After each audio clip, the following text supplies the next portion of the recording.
હરિ ઓમ પુરંજનાખ્યાન સ એકદા હિમતો દક્ષિણેશ્વત સાનુષુ દદર્શન વિર્વાદ્ભિ પુરમ લક્ષિત લક્ષણમ. પુરંજન એક વાર રાજા પુરંજન ફરતા ફરતા આયા અને ફરતા ફરતા આવતા એક નગર જોયું. નગર બહુ સુંદર હતું અને વિશાળ નગરનો એક મોટો કોટ હતો અને મોટા કોટની અંદર એની વિશાળતા હતી. એક દરવાજે તો બધા નીકળી શકે નહીં, એટલે જુદા જુદા જુદા જુદા 9 દરવાજાઓ હતા. 9 દરવાજાઓ હતા અને 9 દરવાજાઓની અંદર બધા દ્વારપાળો પણ 24 કલાક પોરા ભરતા હતા અને બધા લોકો એકદમ આનંદમાં રહેતા હતા. તો વળી કોઈ વખત નાના નાના છોકરો રોતા પણ હોય, તો કોઈ વખત ઘરડા ટાહકા પણ કરતા હોય. આવું નગર જોયું એટલે રાજાએ કીધું કે ચલો આપણે નગરની ચાલ ફરવા તો જઈએ, નગર કેવું છે. અને રાજા પુરંજન પછી નગરની અંદર ફરવા માટે નીકળ્યા. અને ઘણી વખત આમાં કવિઓની કવિતા અમે સાંભળેલી આજથી 50 વર્ષ પહેલા. લંબી રે કોશ 50 લગી નિચોડી રે જો જન ચાર બહુત જરુખા મંડિયા રાજા બહુ શોભંતી બજાર. કારણ કે કવિઓને પણ પ્રશંસા અને અલંકારોની અંદર ખૂબ જ રસ હતો. રાજા પુરંજને નગરીમાં પ્રવેશ કરી અને ફરવાનું શરૂ કર્યું. અને ફરવું કરતા કરતા બધી જગ્યાએ એમને સારું સુંદર સુંદર દેખાવા મળ્યું. એના મજા છે. હવે આનો અર્થ કહીએ છીએ કે આ 9 દરવાજા વાળી નગરી આપણું આ સ્થૂળ શરીર, એના 9 દરવાજા છે. અને 10મો દ્વાર જે છે બ્રહ્મરંધ્ર, એમાં કોઈ વિરલા પહોંચી શકતા હોય છે કે જેને બ્રહ્મરંધ્રના પ્રાણ છોડે કોઈ. પણ દરેક વ્યક્તિને પ્રત્યક્ષ દર્શન છે. 2 આંખ, 2 નાક, મોઢું, 2 કાન, લિંગ અને ગુદા, આ એના થયા દરવાજા. એ દરવાજાની અંદર જીવ જ્યારે એમાં આકર્ષિત થઈ અને આકર્ષિત થઈને ભોગોની અંદર જાય છે, તો ભોગોની અંદર જાય અને એના કર્મના ફળ અનુસાર ભોગો ભોગવે છે. તે મૂલ્યે તદ વિપાકે જાતિ આયુર્ભોગ. પૂર્વજન્મના કર્મ અનુસાર જીવના જાતિ, આયુષ અને સુખ દુઃખના ભોગ થાય છે. જેમ કે એક જીવને જન્મથી જ, જેમ કે અંબાની, બિરલા, કેટલી બધી સુવિધા, મહેલ, એસી, હેલિકોપ્ટર, પ્લેન. તો એક જીવને એવું છે કે જ્યાં આગળ બિચારાને મળતું રોટલો માતા પિતા ખાતા હોય તો ભલે દીકરાને ભલે ક્યાંથી ભલે હારું હારું આપશે દીકરા દીકરીને. અને ભગવાન ન્યાયકારી છે, કર્મનું ફળ તો આપે છે પણ સાથે એક શક્તિ પણ આપે છે. હવે અદાણી, અંબાણી, બિરલાના છોકરા મોટા થાય છે અને આ ગરીબના છોકરો પણ મોટા થાય છે સાધારણ ભોજનથી. ગરીબ માતા પોતાનું દૂધ આપે છે, વળી બહારનું દૂધ થોડા ઘણું મળે. ઝૂંપડીમાં રહેતા હોય છે તો કોઈ ટાટપત્રીમાં રહેતા હોય છે, વરસાદ આદિ તોફાનની અંદર એ વખતે ભગવાન એવી શક્તિ આપે કે એમાં પણ એ જીવી શકતા હોય છે. જેમ છે એક્સિમો, ઉત્તર ધ્રુવની અંદર કોઈ વખત કહે છે કે -20, -20 ની અંદર બરફનું ઈગલું, અને 6 મહિનાનો દિવસ ને રાત ત્યાં પણ જીવે છે, માનવ જીવે છે, અને ત્યાં એને શરદી થતી નથી. વિચાર. અને મારે હવારમાં નાક બંધ થઈ ગયું, ત્યાં એને શરદી થતી નથી, અને અહીંયા ફેસિલિટી છે, સાથે દવાનો ડબ્બો છે, અને હવારમાં જળ નીતિ પણ કરી હતી, નાકથી પાણી બધું મોઢે કાઢ્યું. ભગવાને કીધું કે બેટા ગમે એટલી હોશિયારી કરો, પણ કર્મફળ અધ્યક્ષ તો હું છું, ન્યાયકારી છું. હવે ચાલુ પૂજામાં નાક બંધ થયું. મેં કીધું ભાઈ હવે આગળ વધશે, એટલે પૂજા થોડી બાકી રાખીને થોડો ઉકળો બનાવ્યો, અડધો ગ્લાસ, અને સાથે દવા લીધી. નાક ખુલી ગયું. એટલે કહેવાનો મતલબ કે અહીંયા આટલું બધું પોઝિટિવ વાતાવરણ છે, છતાં શરદીની અસર થઈ તો પેલા એક્સિમોને કેમ નથી? એમ નહીં, હું એ વિચારું છું ઈશ્વરનું અસ્તિત્વ માનવ શરીરની અંદર. માનવ તો એ પણ છે, આપણે છીએ. અને કદાચ કોઈ બ્લડ ત્યાં એનું આપણું બ્લડને લેબોરેટરીમાં મૂકે અને ટેસ્ટર ન કહે તો કોઈ એક્સિમોના બ્લડને અલગ પાડી શકશે? આફ્રિકનના બ્લડને અલગ પાડી શકશે? એક માનવની અંદર પરમાત્માએ કેવી કલા કરી છે કે પેલો -25 રહે છે, 30 થઈ જાય છે, જીવે છે, શરદી થતી નથી. બરાબર? અને એક બાજુ અહીંયા શરદી થઈ જાય છે. વળી આફ્રિકાની ભયંકર ગરમી,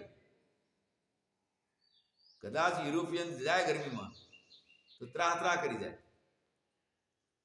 અને એવું યુરોપની અંદર -6 થતું હોય છે, પણ છતાં પણ એમની પાસે હીટરો છે. તો હીટરની અંદર રહીને પણ પાછા એ સુખરૂપ જીવન વ્યતીત કરતા હોય છે. ગાડીમાં હીટર, પછી ફેક્ટરીમાં હીટર, એમનો ધંધો ચાલ્યા કરે.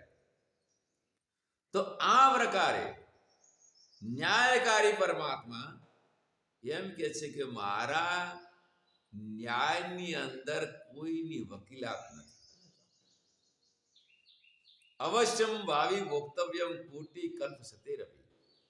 અને રામકૃષ્ણ પરમહંસ માથે સાક્ષાત વાત કરતા હતા, અને કેન્સર થયું.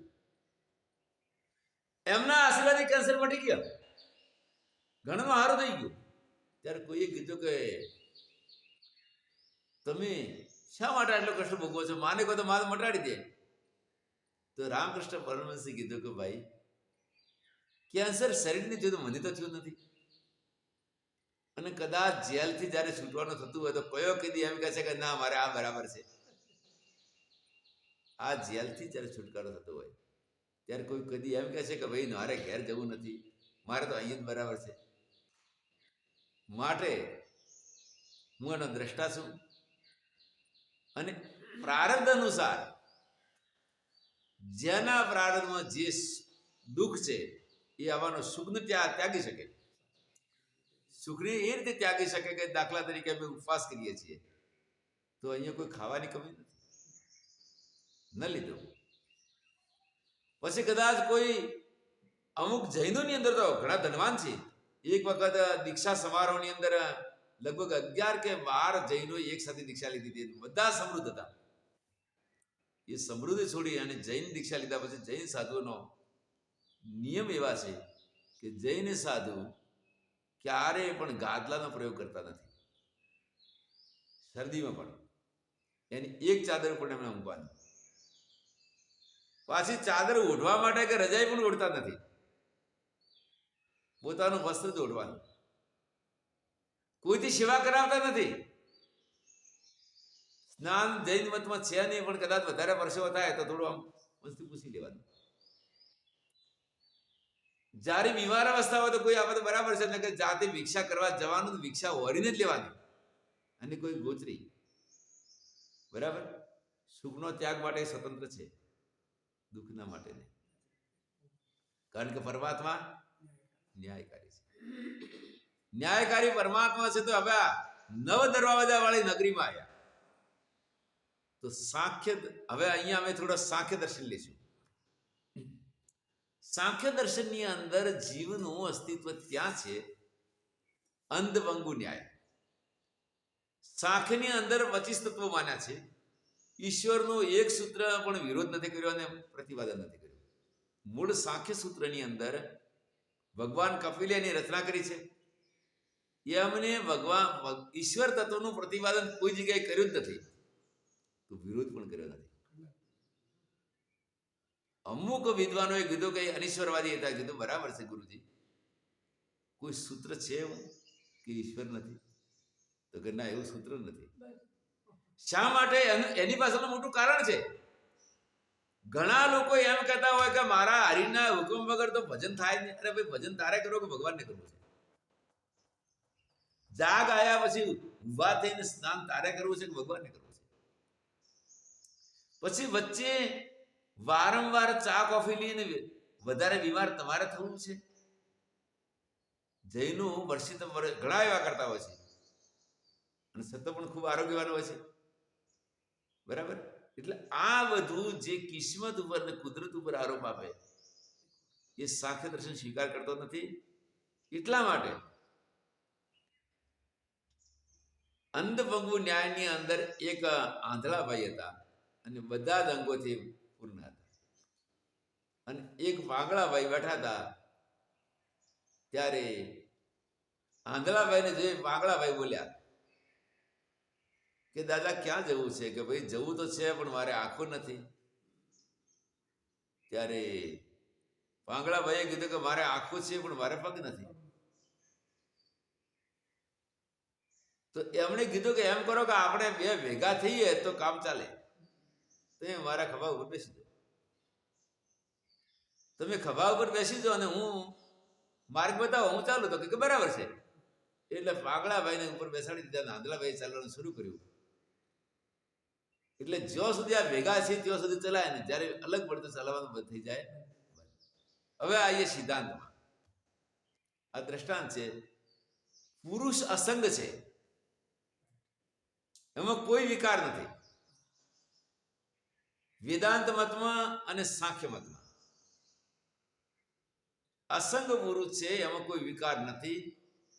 વળી અક્રિય છે, કરતા નથી. અને પ્રકૃતિ જડ છે. પ્રકૃતિ જડ તો છે, એ કઈ કર, અરે ભાઈ એ તો હું આગળ આવું છું. એ કરી શકતી નથી, તો બધું થાય છે જેનાથી. એ પોતે કરવા માટે અશક્ત છે, જડ છે. તો હવે શું થયું કે પુરુષ ને પ્રકૃતિ ભેગા હોય ત્યારે કાર્ય થાય. જેમ કે લોઢું છે, એને ગરમ કરો તો અગ્નિ દેખાતો નથી, અડવાથી ખ્યાલ આવે. એકદમ લાલ થાય તો વાત અલગ છે, પણ સાધારણ તાપ હોય તો પાણીનો છાંટો પડે તો પછી ફૂં ફૂં કરે. અડો એટલે ખ્યાલ આવે કે અરે ગરમ છે. બાકી ખ્યાલ આવે નથી આવતો. એમ પુરુષે શું કર્યું છે કે પોતાના સ્વરૂપને ભૂલી ગયો કે હું કોણ છું. પોતાનું સ્વરૂપ ભૂલી અને જડ પ્રકૃતિ સાથે પોતે તાદાત્મ્ય એવો કરે કે હું જ છું. મન, બુદ્ધિ, અહંકાર, ઇન્દ્રિયો, આ પોતે જ હું છું.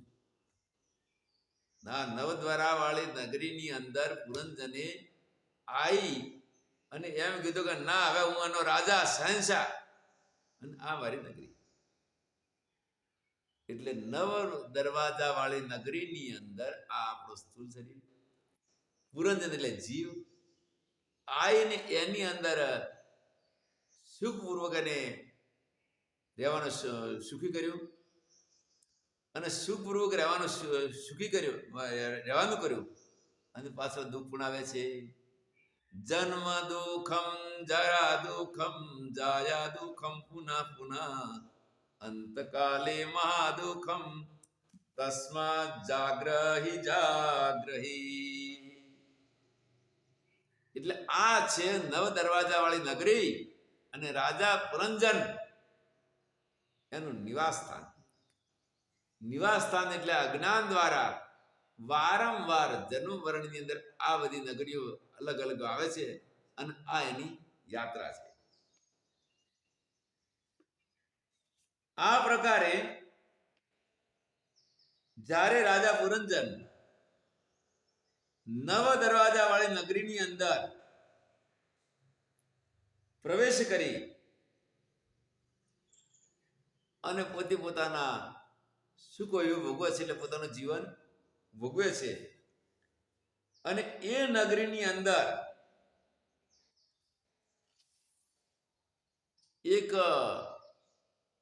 એનો કમાન્ડિંગ ઓફિસર આવી ગયો સેનાનો. રાજા છે તો રાજા પછી એકલો ન હોય, રાજા હોય તો રાજાની સેના હોય, સેના હોય તો સેનાપતિ પણ હોય, અને સેનાપતિ જય અને પરાજય. જય અને પરાજય એટલે પાછો સેનાપતિ પાછો ઠંડા સ્વભાવમાં ગરમ સ્વભાવમાં હોય. ઠંડા સ્વભાવ વાળા તો સેનાપતિ સેનાનું સંચાલન થઈ શકે નહીં, બરાબર છે. ખાંડનું કામ મરચાથી ન થાય, મરચાનું કામ ખાંડથી ન થાય. એટલે એ પણ એક ખૂબ જ સુરવીરતા વાળા સ્વભાવ. અને ક્રોધ વધારે શેમાં હોય ખબર છે? સાપનો. સાપ છે ને હોય પતળો, પણ ક્રોધ ખૂબ એમાં, જો સતાવે તો ફૂં ફૂં કરે. એટલે એ નગરની અંદર એક એને અંગરક્ષક મળી ગયો, અને અંગરક્ષક મળી ગયો એટલે એ છે 5 ફણા વાળો સાપ. 5 ફણા વાળો જે સાપ છે, પંચ શીર્ષાહિના ગુપ્તા પ્રતિરોહેણ સર્વત અન્વેષમાસ વૃષમ પ્રોડાકામ રૂપિણમ. અને આ જે 5 ફણા વાળો સાપ નગરીની રક્ષા કરે છે, અને બધા દ્વારોની રક્ષા કરે છે. અને પાછું રાજા પુરંજનને એની ખૂબ જરૂર છે. જો એ કોઈ પણ દ્વાર, 9 દ્વાર છે, 9 દ્વારમાંથી કોઈ પણ દ્વારથી નીકળી જાય તો પુરંજન કશું કરી શકે નહીં. અને 9 દ્વારમાંથી કયા દ્વારથી નીકળ્યો છે આ સાપ, એના પ્રમાણ મળે છે પાછા. નીકળ્યા પછી પણ, હા, નીકળ્યા પછી પણ એના પ્રમાણો મળે છે સ્થૂળ શરીરમાં. જોજો હવે નિહાળો તો નિહાળજો. 9 દરવાજા છે. 9 દરવાજા તો ખ્યાલ આવી ગયો. 9 દરવાજામાંથી કયા દરવાજાથી આ 5 ફણાનો સાપ નીકળ્યો છે એ તો બધાને ખ્યાલ છે. આનું રક્ષણ છે, અને સેનાને કંટ્રોલ કરીને કમાન્ડિંગ કરે છે કમાન્ડિંગ ઓફિસર. અને આપણે કમાન્ડિંગ ઓફિસર હવે ઘણી બટાલીઓ થઈ ગઈ થલ સેનાની, એટલે ઘણા થઈ ગયા. અને બધાની અંદર સર્વોપરી કહેવાય general, major general, lieutenant general, general, પછી નૌસેનાનો એડમિરલ, એર માર્શલ, એ બધાના ઉપર મિલિટરીનો સર્વોચ્ચ ગણાય થલ સેના વાળો જનરલ. એટલે એર માર્શલની એડમિરલને પણ એ ઓર્ડર આપી શકે. હવે આપણે સિદ્ધાંતમાં આવી જઈએ. આ 5 ફણા વાળો સાપ મોટામાં મોટો સેનાપતિ જનરલ એ કોણ છે? આપણો શ્વાસોશ્વાસ. શ્વાસોશ્વાસની અંદર એવું કીધું છે કે ભાઈ શ્વાસ તો એક જ લેવાય છે, પણ અમારે પંચીકરણ મેં 5 માન્યા છે. પ્રાણ, અપાન, વ્યાન, સમાન, ઉદાન, અને 5 ઉપપ્રાણ માન્યા છે. નાગ, કર્મ, કુકલ, દેવદત્ત, ધનંજય. એટલે બહુમત જાય છે. હવે સામે લેનાર વ્યક્તિ એક જ શ્વાસ લે છે, લેવો છોડવો, લેવો છોડવો. હવે જ્યાં સુધી શ્વાસ છે ત્યાં સુધી જીવન છે. જ્યારે કોઈ શરીર છોડે છે ત્યારે ભાઈ શ્વાસ ચાલતા નથી, નાડી ચાલતી નથી. શ્વાસ જતો રહે, નાડી બંધ. અને એની અંદર એક્સિડન્ટની અંદર એક વખત એક વ્યક્તિ આવેલો, 2-3 કલાક પછી એનું શરીર લગભગ 10-12 કલાકે શરીર છૂટે છે. ત્યારે બધા ઘડિયાળો બીજા બધા લાગેલા હતા, હાથી બધા લાગે. એટલે પેલા જયારે શરીર છૂટી ગયું એટલે પેલા ઘડિયાળ બંધ થઈ ગયા. જોયું પેલા નરસિંહ કે ભાઈ ઘડિયાળ બંધ થઈ ગયો, હવે ગયો છે તો કયા દ્વારથી ગયો છે? અને આત્મપુરાણમાં એમ છે કે કયા દ્વારથી જનારની કઈ ગતિ થાય છે. હવે જો મોઢાથી શ્વાસ, જ્યારે શરીર છૂટે છે, પ્રાણ છૂટે છે અને મોઢાથી જીવ નીકળે એટલે મોઢું આ રીતે રહે. આંખથી જો છૂટે છે તો આંખ આવી રહી જાય, શરીર છૂટ્યા પણ આંખ આવી રીતે ખુલ્લી રહી જાય. જોજો, અમે જોયેલું. નાકથી જો છૂટે તો અહીંયા પાણી આવી જાય. પાણી કે પેલો જે અંદર તો કપ છે નીકળી જાય. નાકથી છૂટે તો પાણી આવી જાય. બ્રહ્મરંધ્ર છૂટેલું કોઈ જોયું ને, કદાચ બ્રહ્મરંધ્ર છૂટે તો અહીંયા થોડું ખૂનનો આભાસ થાય, કોઈ પેલો વલ ન પડે, થોડા ઘણું ખૂન નીકળે એવું લાગે. અને બે જગ્યાએ છૂટે તો એ વ્યક્તિ હારી ગતિ પામતો નથી. જો ગુદાથી છૂટે તો થોડો મળ નીકળી જાય, અને લિંગથી છૂટે તો સાધારણ પેશા થઈ જાય, મર્યા પછી. આની નિશાની છે. આ છે પંચફણા વાળો નાગ, અને નવ દરવાજા વાળી નગરી આ શરીર. એમાં પંચફણા વાળો સાપ જે છે જનરલ જે નગરીની અંદર એની રક્ષા કરે છે અને આ કાર્ય કરે છે.